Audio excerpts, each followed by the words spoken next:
on peut activer sur une base de données le change tracking. Change tracking, c'est une alternative au CDC, au change data capture.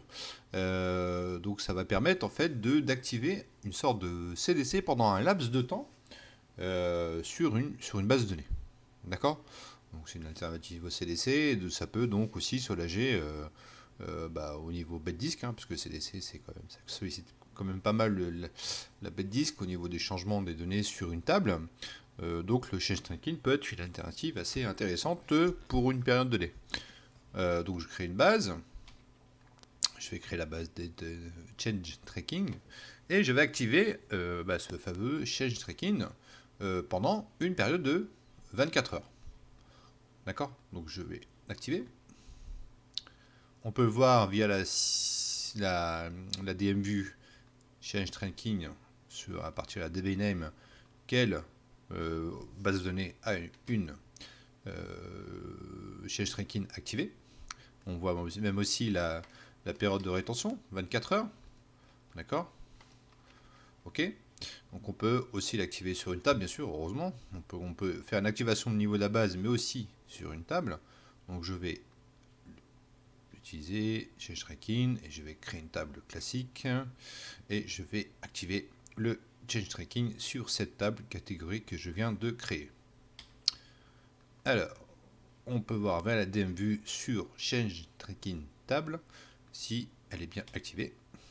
Is-trade column update on. Donc là, on a bien activé le change tracking sur la table catégorie. On va insérer juste 2 lignes. Très simple. C'est fait. Et à partir de l'option change tracking current version, on va voir sur quelle version de change tracking on est. Pour l'instant, on est là une. C'est normal parce qu'on a la première modification sur la table. D'accord?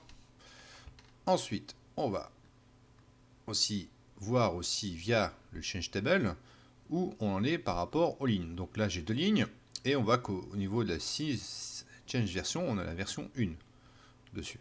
D'accord? On va bien 2 lignes modifiées avec la même version. On va en insérer 2 autres. C'est parti. Et sur quelle version on est? Logiquement, on est à la version 2. D'accord? On continue. Donc on voit qu'au niveau d'une change table, on passe la version 1 à la version 2, ici, les lignes 3 et 4.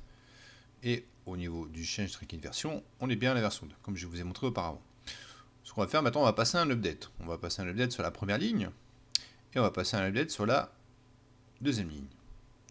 Je le fais, c'est terminé. Donc le change tracking version, on est bien à la version 4. D'accord? On passe à la version 4 ici. Et au niveau du change table, donc on a passé la version 3 sur la première ligne et la version 4 sur la deuxième ligne. D'accord? Donc c'était une toute petite démo sur change tracking, donc sachez qu'on peut le faire sur une base de données. On peut faire une sorte de CDC pendant une période de rétention sur une base de données, une sorte de une alternative au CDC.